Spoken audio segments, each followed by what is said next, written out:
অদৃশ্য অবস্থায় কি দোয়া করতে পারেন একজন মানুষ, এই দোয়াটা শিখে নেন, ইনশাআল্লাহ আপনার জীবনের সমস্ত সংকট কেটে যাবে ইনশাআল্লাহ। আমি নিজে ওই দোয়াটা বেশি বেশি করার চেষ্টা করি।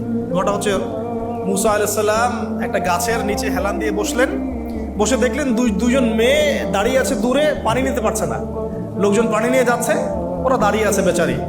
মুসা আলাইহিস সালাম গিয়ে বললেন, কি সমস্যা আপনাদের? এটা নিয়ে আপনারা আবার মেয়েদের সাথে কথা বলার চেষ্টা করেন, ঠিক আছে? তো মাহারাম গায়রা মাহারাম মেনে চলে।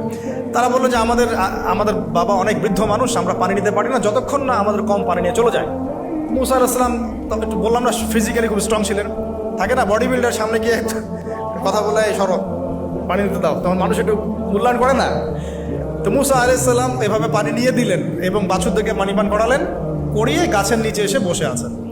বসে বসে তিনি দোয়া করছেন, এই যে দোয়াটা তিনি দোয়া করছেন, রব্বি, একটা নেক কাজ করলেন, নেক কাজ করলেন না, মানুষের উপকার করলেন, নেক কাজ করে এসে গাছের নিচে বসে দোয়া করছেন, আল্লাহ এখানে তো আমার খাবার পানি বাসস্থান কিছুই নাই, আমি কি করব?